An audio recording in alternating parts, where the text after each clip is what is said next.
If you haven't heard about Anchor, it is the easiest way to make a podcast. Please, let me explain. 1, it is free. 2, there's creation tools that allow you to record and edit your podcast right from the phone or computer. Anchor will distribute your podcast for you so it can be heard on Spotify, Apple Podcasts, and many, many others. You can make money from your podcast with no minimum listenership. It is everything you need to make a podcast in one place. So please, download the free Anchor app and go to anchor.fm and get started today. The Ear, Evangelical and Reformed Christian Podcast. Welcome to The Ear, the Evangelical and Reformed, a Christian podcast that urges you to think deeper and draws you closer to God through faith. Through powerful sermons, teaching segments, and discussions, The Ear hopes to give you a different perspective on secular topics from a Christian worldview. He who has ears to hear, let him hear. Please welcome your host, Brandon Queen.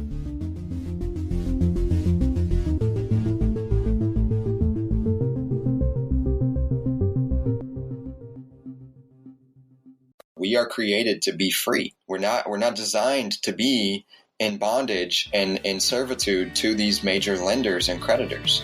Is having credit and loans a good thing or a bad thing? Is credit needed in today's daily operations? How can one be credit card or loan free? What should I do if I need a loan to pay my bills? What does the Bible say about credit and loans?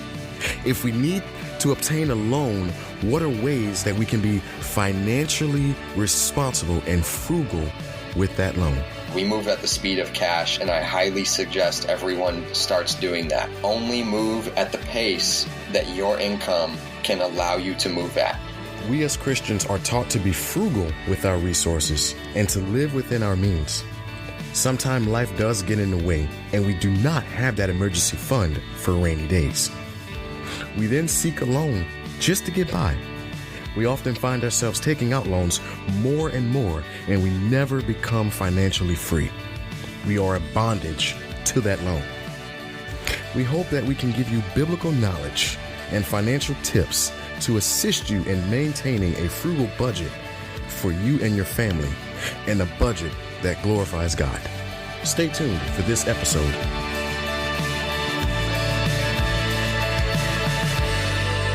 Welcome back, Brennan, to another episode of The Ear.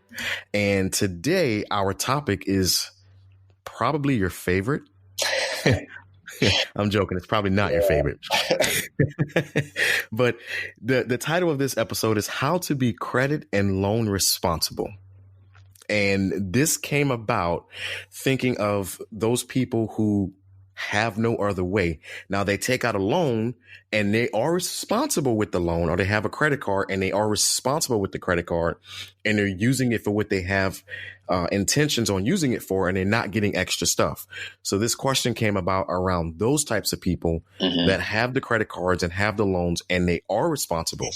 So how can they be more responsible with the credit cards or with the loans?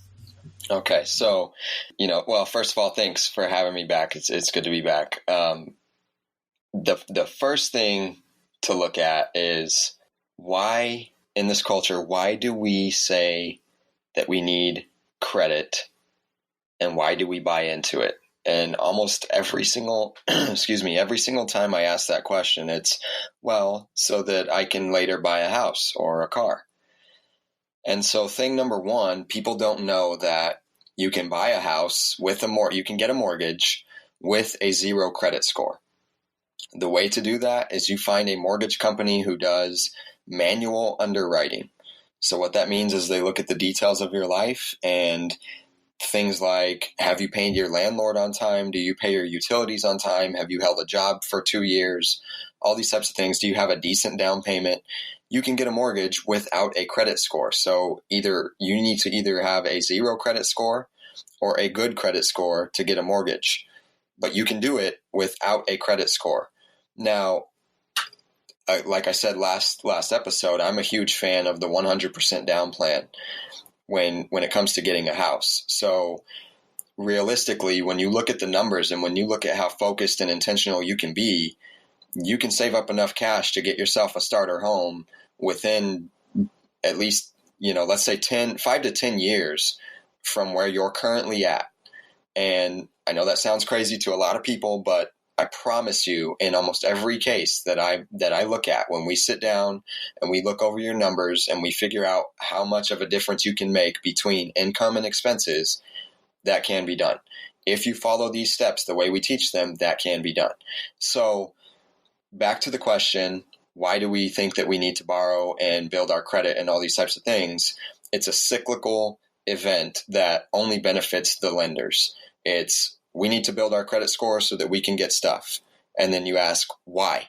Well, so that we can keep building our credit score. Why? So that we can keep getting stuff. Why? So that we can keep building our credit score. So you just keep going in this broken cycle that's getting you nowhere really fast. Right? Absolutely. You're running around and you're doing a bunch of things. You've got a bunch of payments and you've got a bunch of stuff, but you're not getting anywhere. There's no correlation between the amount of wealth that someone has and their credit score. You could have an 800 credit score and have $0 to your name and literally own nothing. And if any kind of crisis comes up in your life, you have an enormous amount of risk on your shoulders that, let's say you lose your job. Well, now you're missing payments on cars and houses and student loans and all these types of things. You're getting sued, you're getting foreclosed, you're getting repossessed, you name it. A world of chaos is happening because of the disaster that you've put yourself into by borrowing and getting things with money that you don't have. Okay, so if you've already done it, that's what we really need to look at. How do we manage it responsibly? And then how do we get out of it so that we don't have to go back to this broken system, right? Because like we said last episode, we are created to be free. We're not designed to be in bondage and in servitude to these major lenders and creditors, right? So the way that we manage this responsibly is, number one, this is something that I tell everyone that I work with to do immediately. Go home, take your credit cards out, and cut them in half. There's a lot of studies that show us when we spend money with plastic, especially credit as opposed to debit, but even with debit, when we spend money on plastic, when we use plastic for a purchase, we spend 18 to 20%, 12% to 20% more just on day-to-day life because we're using plastic as opposed to cash. When we use cash, there's a lot more happening in our brain that causes us to spend less. We're having interaction with the person on the other side of the register. We give them some money, they give us our stuff, and then they may give us some money back, they may not. When you use plastic, the person at the register scans your stuff, you swipe your plastic, you put it back in your wallet or your purse, and you take your stuff. There's no mental connection that I just spent X amount of money. And so because of that, we spend that much more on purchases. Okay. McDonald's is one of the first ones who figured this out and switched over to taking plastic payments because they figured out that people using credit or debit cards spent like 47% more on their purchases than people using cash. It's so much easier to just impulse and buy more than what you need, kind of like what we were saying in the last episode, living above our means. It's so much easier to do when you're borrowing and you're only thinking of payments. My payment is this much, my payment is that much, instead of thinking about how much money do I actually have and what can I actually get. So that's how you're going to be responsible with this whole animal once you've looked it in the face. We cannot continue in this cycle of thinking that borrowing is the only way to get stuff. I said it last episode, we move at the speed of cash, and I highly suggest everyone starts doing that. Only move at the pace that your income can allow you to move at.